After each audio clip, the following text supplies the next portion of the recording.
যে সবকিছু সয় সেই সর্দার হয়। Hey guys, welcome back to সিনেমার মতো। কি অবস্থা সবার? দেখে ফেললাম দেবের বহুল প্রতীক্ষিত আপকামিং সিনেমা খাদানের টিজার। তো এখন সেই টিজারের ব্যাপারটা নিয়ে কথা বলবো আপনাদের সাথে, যে টিজারের কোন কোন ব্যাপারটা আমার ভালো লাগছে, কোন কোন ব্যাপারটা ভালো লাগে নাই, বা এর আনুষঙ্গিক ব্যাপার নিয়ে কথা বলবো। তো চলুন ভিডিও শুরু করা যাক। আর ভিডিও শুরুর আগে যারা যারা আমার চ্যানেলটা সাবস্ক্রাইব করেন না, এখনই সাবস্ক্রাইব করে দেন। আর যারা অলরেডি সাবস্ক্রাইব করে ফেলেছেন তাদেরকে অসংখ্য ধন্যবাদ। যাই হোক, খাদান সিনেমার টিজার দেখলাম।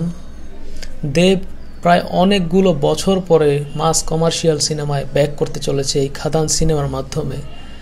টিজারটা দেখে আমার কাছে পুরো একটা মাস কমার্শিয়াল সিনেমা মনে হয়েছে, যেটা বিগত কয়েক বছর দেব করে নাই। মির্জা দিয়ে অঙ্কুশ করার চেষ্টা করছে, তারপর চেঙ্গিস দিয়ে জিত করার চেষ্টা করছে, তুফান দিয়ে শাকিব খান অলরেডি সাকসেসফুল 55 কারোর বাংলাদেশ ওভারসিজ মার্কেট থেকে কালেকশন করে ফেলছে। যেই ব্যাপারটায় দেব অনেকটা পিছিয়ে ছিল। দেব তার অন্য ঘরানার অন্য টাইপের সিনেমাগুলো খুবই ভালো করতেছিল, প্রজাপতি, তারপরে প্রধান, এই সমস্ত সিনেমা তার খুবই ভালো যাচ্ছিল, কিন্তু মাস কমার্শিয়াল সিনেমা অনেক দিন যাবৎ আসতেছিল না তার।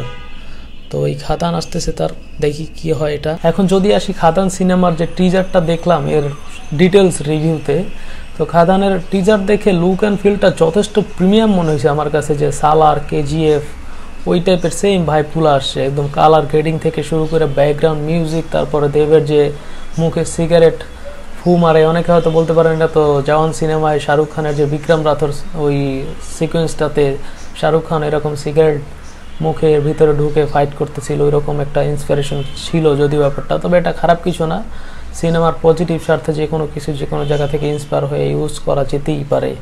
এটা হলিউড, বলিউড, তামিল, তেলেগু অনেক সিনেমার ক্ষেত্রেই হয়। ওভারঅল টিজারটা আমার কাছে দুর্দান্ত লেগেছে। যেমন যিশু সেনগুপ্তে ছিল, এখানে একটা কথা বলে রাখা ভালো, যে পুরো টিজারটাই কিন্তু কোনো স্টোরি কিংবা কোনো কিছুই রিভিল করা হয় না, শুধুমাত্র দেবের ক্যারেক্টারটা আর খাদান সিনেমাটা কোন প্রেক্ষাপট, কোন আনুষঙ্গিক ব্যাপার নিয়ে গঠিত, যেমন কয়লার খনি, এই রিলেটেড ওই জাস্ট জিনিসটা একটু ফোকাস করে টিজারটা রিলিজ করে দেওয়া হয়েছে।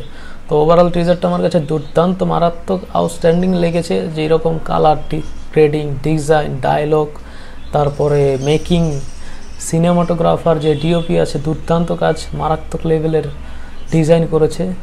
আর এডিটের কাজটাও খুব ভালো হয়েছে। তো দেখা যাক কলকাতায়, ওয়েস্ট বেঙ্গলে জিত চেঙ্গিস দিয়ে, তারপরে অঙ্কুশ মির্জা দিয়ে চেষ্টা করছে কামব্যাক করার। তারা যদি ওই অর্থে ওই রকম ম্যাচ লেভেলের সাকসেস পায় নাই, যেমনটা বাংলাদেশের শাকিব খানের তুফান দিয়ে শাকিব খান পেয়েছে। তো দেখা যাক দেব কতটা সাকসেস হতে পারে তার খাদান দিয়ে। আশা করি খুব ভালোই সাকসেস হবে, খাদানের খুব ভালোই বক্স অফিস কালেকশন হবে। তো দেখা যাক কি হয়। তো এই ছিল আমার দেবের খাদান সিনেমার টিজারের শর্টকাট রিভিউ। দেখা হচ্ছে পরবর্তী কোনো ভিডিওতে। Till then take care. And এখন পর্যন্ত যারা আমার চ্যানেলটা সাবস্ক্রাইব করে না, অবশ্যই সাবস্ক্রাইব করে দিন। আশা করি আপনাদের কোনো ক্ষতি হবে না সাবস্ক্রাইব করে দিলে। আর চাইলে জয়েন করতে পারেন আমার ফেসবুক পেজে, ডিসক্রিপশনে লিঙ্ক দেওয়া আছে। দেখা হচ্ছে পরবর্তী ভিডিওতে। Till then take care, bye, tata.